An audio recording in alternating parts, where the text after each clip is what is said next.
Bonsoir les Capricornes. Alors, du coup, nous voilà pour la guidance de votre mois de mars 2021. Alors, c'est un tirage général. Prenez ce qui résonne en vous et laissez ce qui vous parle pas. Voilà. Et si ça vous parle pas, passez simplement votre chemin plutôt que de m'insulter dans les commentaires, ce serait cool.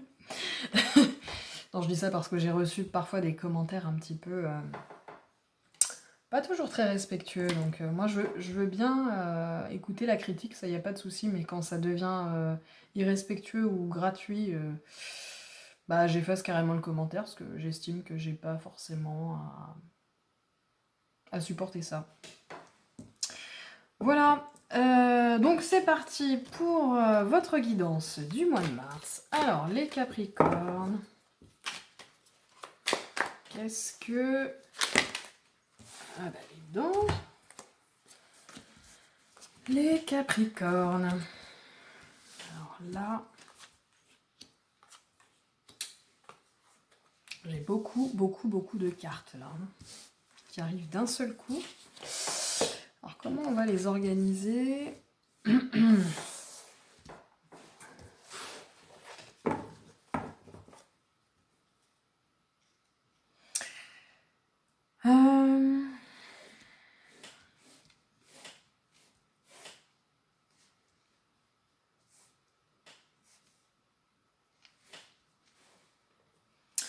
Alors, on va essayer de les organiser. Comment on pourrait les organiser? Alors, attendez, je vais tirer d'autres cartes. Et à l'instant...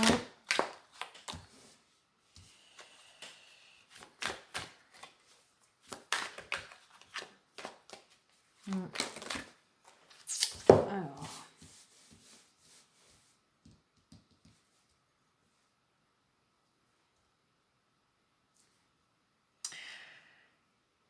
J'ai la sensation que pour ce mois de mars, les Capricornes, il y a peut-être, toute une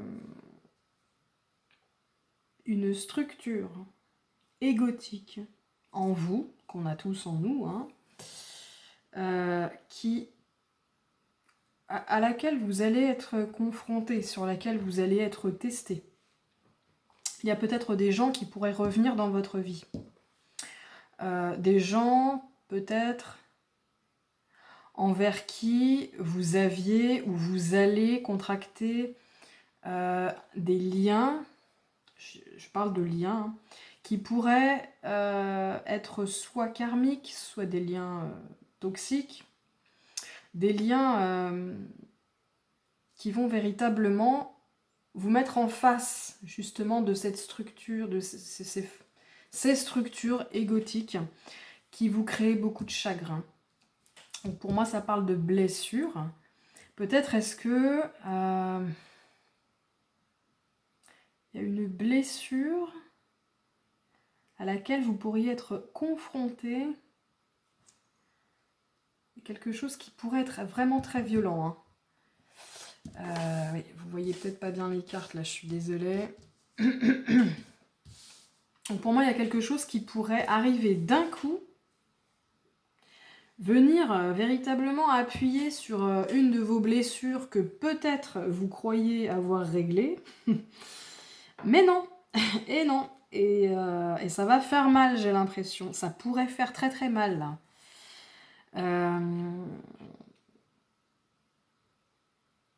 Et c'est quelque chose qui pourrait arriver d'un coup et être assez rapide, finalement. Ça peut arriver très vite et repartir très vite, en fait. Ou pas, hein, mais c'est quelque chose qui pourrait arriver de façon très inattendue et quelque chose d'assez violent. Hein. Mais c'est un peu comme si vous étiez à la fin d'un cycle, que vous alliez clôturer quelque chose et que vous passiez, donc potentiellement, et on l'espère pour vous, une dernière fois à travers un test pour qu'il vous montre, qu'il vous signifie, non, l'amour, ce n'est pas ça. En vue d'un nouvel amour, d'une nouvelle façon de voir l'amour. Alors, je parle de l'amour en général, hein, c'est les relations, ça peut être amical, ça peut être tout ce qui est en rapport avec l'amour inconditionnel. Alors attendez, je prends rapidement. Alors j'en ai pour 2 secondes. Donc voilà, pour moi, il y a des blessures égotiques qui sont réactivées. Ça fait mal.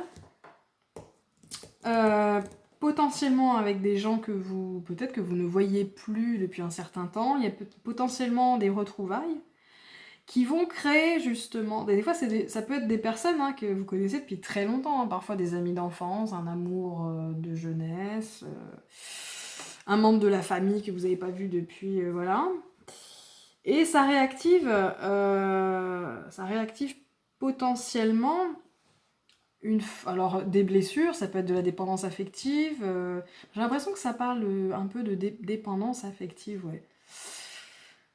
Peut-être une blessure d'abandon, enfin bref. Et pour le coup, vous allez peut-être le vivre comme comme un fardeau, mais ça va finir par s'alléger justement. Au départ, c'est en fait replonger dans un fardeau que vous connaissez déjà pour vous en libérer et récolter les fruits de votre travail intérieur, spirituel. Voilà. Et pour moi, c'est la chance. Alors je vais voir avec la papesse, voir ce qu'on peut vous dire. Ah, d'accord, je vois. Pour moi, d'accord. Pour moi, c'est une chance. Ouais, ça peut être une blessure de trahison, là. Hein. Pour moi, c'est une chance en étant confronté à nouveau à cette blessure, donc d'abandon, de trahison, peu importe, qui vous mettez dans une sorte de prison mentale et vous empêchez de vivre vraiment l'amour, le vrai, avec un grand A, amour inconditionnel, et pas seulement au niveau du couple, hein, mais ça peut être l'amour en général. Moi, je pense que ça pourrait vous reconnecter à une certaine forme de... Vraiment vous temporiser, afin que vous puissiez replonger en vous-même et que vous puissiez guérir, mais véritablement, à l'intérieur, pas à l'extérieur, pas en mettant un masque de cet ego spirituel, justement, qui veut que, ben non, quand normalement on s'est engagé dans une quête spirituelle, on devrait avoir guéri ceci, cela. J'ai l'impression que ça peut parler de ça. Ouais. Et du coup, ben, c'est bénéfique pour vous, ça vous fait avancer véritablement hein, dans votre quête spirituelle et vous gagnez en force intérieure. Voilà. Et vous allez pouvoir savoir et manifester peut-être ce qu'est le véritable amour, l'amour inconditionnel. Voilà pour vous, les Capricornes, pour cette première partie de la guidance. Alors, je vais voir avec vous maintenant ce que peut nous raconter... Pardon, oh là là. L'oracle l'absolu. Alors, les Capricornes, pour le mois de mars, qu'est-ce que l'absolu pourrait avoir à vous dire? Alors... Oh là, bah, il y a tout qui est en train de tomber. Ah. Pas mal de cartes aussi. Hein. Il y a un gros morceau, hein, les Capricornes. J'ai l'abandon. Tiens donc. La fortune, le jugement et l'introspection. Alors l'abandon, on parlait tout à l'heure d'une blessure. Il est probable que vous soyez confronté à une blessure d'abandon. Pour moi, c'est une blessure d'abandon et de trahison. De toute façon, toutes les blessures d'âme sont au plus profond de nous-mêmes vécues comme une trahison, de toute façon, puisqu'on a des attentes, les attentes ne sont pas comblées et donc on se sent trahi. Probablement peut-être du coup ce qu'on aimerait vous dire ce serait bien sûr hein, comme d'habitude ce serait de lâcher prise, ce serait de vous choisir vous dans toute de vous choisir vous en premier, c'est ça l'amour inconditionnel, c'est d'abord se choisir soi, ça veut dire ne pas être dans l'abnégation, dans le sacrifice, ne pas être dans le dévouement, voilà, c'est d'abord vous choisir vous, pour être bien avec les autres. Voilà. Ensuite, on a la carte de la fortune, générosité, gratitude. Alors, qu'est-ce que veut nous dire cette carte plus exactement? Ouais. J'ai l'impression que... Alors, on me dit de prendre ça. Alors, j'ai comme l'impression que... Eh bien, dans votre vie... en général, mais probablement surtout au niveau de votre activité, enfin de ce que votre façon d'agir dans le monde pour mettre en œuvre vos projets, pour vivre aussi, hein, tout simplement, votre activité professionnelle. Vous allez, voilà, on vous dit, moi c'est ce que je canalise, de continuer à alimenter ces projets, de continuer à vous battre, de persévérer. Pour moi, c'est ça. De persévérer, de travailler. Si vous avez l'énergie, allez-y. Là, les valves de l'abondance vous sont ouvertes à condition de travailler, à condition d'y aller. Pour moi, c'est ça. On va voir pour la carte du jugement. Alors, la carte du jugement, elle parle donc de jugement, d'équité, de litige et de responsabilité. Alors, voyons voir la carte du jugement. Ouh là là. Eh ben, il y a des cartes qui reviennent. C'est normal. Donc, pour en revenir à cette blessure, alors qu'est-ce que ça... Alors, pour moi, ce que ça vient nous dire, c'est que on vous dit justement de ne pas juger. Alors, ne pas juger les personnes qui peut-être, ou les situations qui vont vous mettre en face, qui vont réactiver justement cette blessure en vous, hein, ou ces blessures. Hein. Ouais. La clé, elle est dans le fait de ne plus se victimiser, ne plus être dans le jugement, de prendre ses responsabilités, de sortir du triangle victime, bourreau, sauveur. Pour moi, c'est ça. C'est la condition pour mettre fin à vos souffrances. Plus tôt vous sortirez de ce triangle, plus tôt vous vous libérerez de ce fardeau. Et vous pourrez récupérer votre force intérieure. Pour moi, c'est ça. Et enfin, la carte de l'introspection. Alors, ça parle de spiritualité, de réconciliation, d'introspection et de solitude. Probablement, on vous invite tout simplement à ne pas hésiter à... On parlait de l'abandon tout à l'heure. Hein. Peut-être est-ce que aussi vous retrouvez seul. Ça peut être une occasion, voilà, une occasion véritablement d'aller vous confronter à cette solitude. D'aller vous y confronter, d'apprendre à l'aimer, d'apprendre à vous en servir à bon escient, de comprendre que cette solitude, ce n'est pas une punition, ce n'est pas un abandon, c'est un cadeau que vous fait la vie pour que vous puissiez retourner en vous et véritablement entrer dans une introspection. Vous réconcilier avec vous-même. Parce que pour se réconcilier avec soi-même, se rééquilibrer, il faut déjà se rencontrer. Pour se rencontrer, il faut s'autoriser à être seul. Il ne faut pas en permanence s'accrocher à des choses ou à des personnes, ou à des substances, ou peu importe.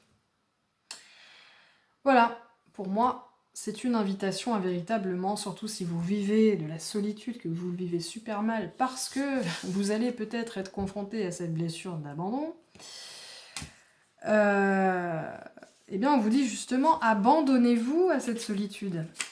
Lâchez prise, rencontrez-vous et réconciliez-vous avec vos blessures, avec cette part de vous-même souffrante. Parce que on parlait de structure égotique. Moi, je l'ai vécu. Je pensais que c'était pas spirituellement correct d'être comme ceci ou comme cela. Alors, il y a des choses, je ne voulais pas les voir en moi. C'était mieux, parce que je me disais, ah bah c'est bien, à ce niveau-là, je suis plus spirituelle parce que ceci, parce que cela. Sauf qu'au bout d'un moment, on se reprend toujours en pleine face ce que l'on n'a pas voulu traiter, ce que l'on a voulu mettre de côté pour des raisons spirituellement correctes. Voilà. Ah, il faut accepter. Voilà, accepter nos souffrances, nos blessures, les accueillir. Pas se dire, bon, ça, c'est pas spirituellement correct, alors j'arrête d'être comme ça, je mets ça sous le tapis et voilà. Non, ça ne se passe... Enfin, vous ne guérirez jamais comme ça. Parce qu'en fait, la guérison demande beaucoup d'amour pour soi. Et l'amour pour soi, c'est de reconnaître, de voir toutes nos parts de lumière, d'ombre, de les voir telles qu'elles sont et de les aimer comme ça, de les aimer. Voilà, je pense que pour moi, les Capricornes, le message, il est là. Rencontrez-vous, aimez-vous. Rencontrez-vous et aimez-vous. Pour moi, c'est ça. Je vais l'écrire avant de l'oublier. Excusez-moi, je prends des notes en même temps, mais je gagne un temps fou ensuite pour mettre la vidéo en ligne. Rencontrez-vous et aimez-vous inconditionnellement. Et vous pourrez rencontrer les autres véritablement. Et aimer les autres inconditionnellement. Voilà, je vais utiliser le tarot des arbres, donc je m'excuse par avance, je l'ai depuis pas très longtemps. C'est pas celui que j'utilise le plus, mais je voulais absolument l'utiliser pour vous. J'en ai acheté un autre aussi ce week-end, que je ne connais pas par cœur, donc je vais aussi consulter le petit livret, justement pour vous donner la guidance qu'il y a derrière. Donc c'est pas du foutage de gueule, c'est juste que j'ai pas du tout envie de me priver de l'utiliser pour vous, alors que je peux le faire, et puis quand je le maîtriserai parfaitement, eh bien j'arrêterai de regarder tout simplement le petit livret. Voilà. Donc les Capricornes, pour ce mois de mars 2021, alors quelle carte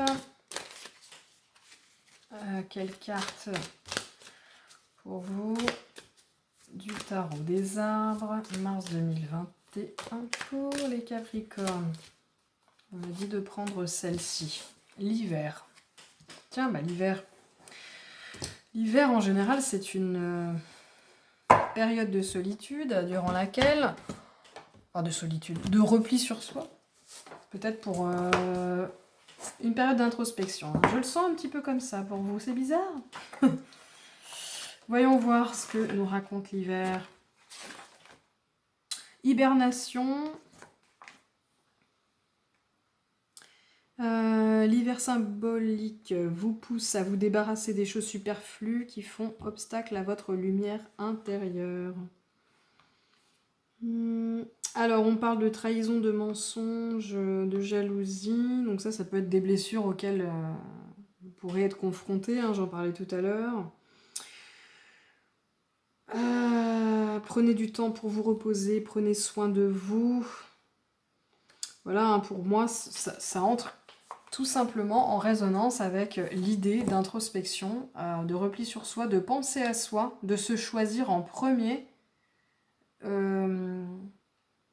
de raisonner à partir de l'intérieur vers l'extérieur et non plus le contraire, comme vous pourriez avoir l'habitude de le faire avant. Voilà. Voilà pour cette carte de l'hiver. Pour moi, c'est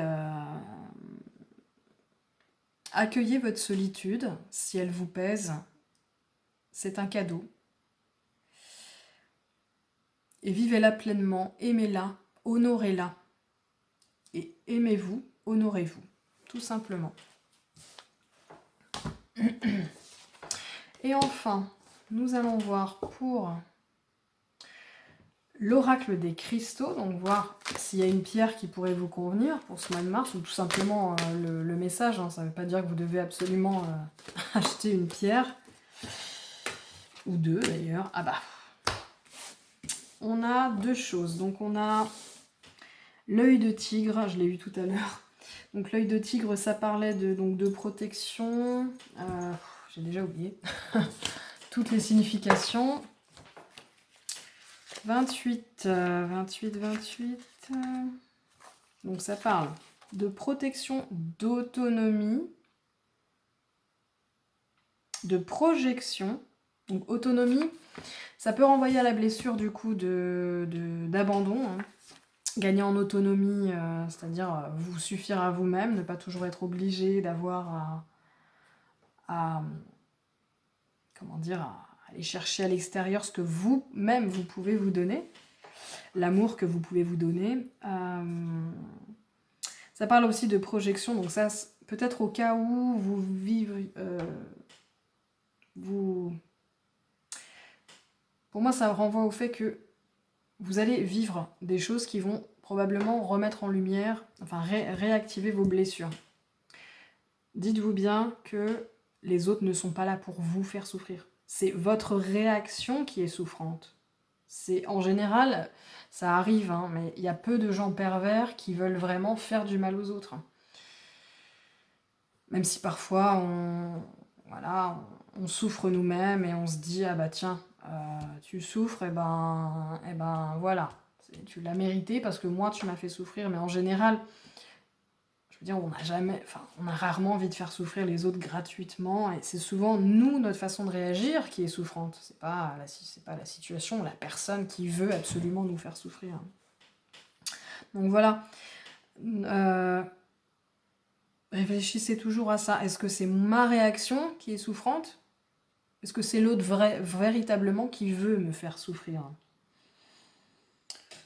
Voilà pour l'œil de tigre par rapport à vous. Ça vous parle aussi de productivité, de persévérance, donc soyez persévérant. Ah oui, ça renvoie tout à l'heure à ce qu'on disait à propos de probablement une activité professionnelle ou un projet, hein, tout simplement. Ça peut être un projet spirituel aussi, hein, parce que les deniers, c'est aussi la spiritualité, ce n'est pas que le travail.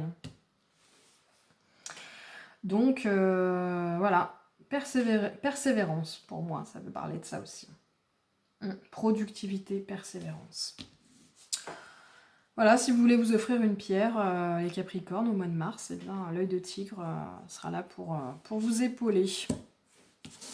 Ensuite, j'ai le rubis, donc à l'envers. Alors, le rubis à l'envers, c'est 35. Ouais. Alors, que ce soit à l'envers ou à l'endroit, de toute façon, le rubis parle de stimulation, persévérance, encore le mot persévérance, et optimisme. L'affirmation, c'est « Je suis persévérant, persistant et déterminé dans tout ce que j'entreprends ». Bah tiens, alors là, c'est vraiment la pierre qu'il vous faut, hein. Le rubis, quand elle est inversée, voici la guidance. Dans cette position, le rubis vous informe que vous retirer du monde n'est pas la meilleure stratégie pour vous accomplir. Il est préférable d'aller à la rencontre des autres. Alors peut-être dans le domaine, oui, ça peut être en contradiction avec le fait que vous ayez besoin de solitude même. Moi je pense que là on veut vous parler, pas dans votre relationnel, pas dans vos relations, dans votre... à mon avis, ce dont on vous parle, c'est votre activité ou vos projets, hein, votre activité professionnelle ou un projet que vous voulez mettre en place. Pour moi, c'est ça. Peut-être est-ce que vous avez peur d'aller vers les autres? C'est peut-être une blessure de rejet d'ailleurs qui pourrait émerger de ça. Et là, on vous incite à ne pas rester dans votre tour d'ivoire par rapport à votre projet professionnel, votre travail ou même à votre projet spirituel, dans le sens peut-être qu'on vous invite à persévérer je ne sais pas moi, en allant à une conférence qui parle de, n'importe quoi, la dépendance affective, peu importe. On vous demande d'avoir un regard positif sur les gens, de ne pas les juger trop hâtivement, donc ce que je vous disais tout à l'heure. Il vous est recommandé de ne pas procrastiner et d'avoir un regard positif vis-à-vis de votre créativité. Pour moi, c'est en rapport avec ça. On vous incite à persévérer dans des projets que vous voulez mettre en place ou dans votre métier ou dans une activité quelconque qui vous tient à cœur. Persévérance et autonomie. Voilà. Voilà pour vous, les Capricornes, pour votre mois de mars 2021. Je vous souhaite de passer vraiment un bon mois de mars. Et puis, on se retrouve pour la guidance du mois d'avril. Voilà, bonne soirée à vous, les Capricornes.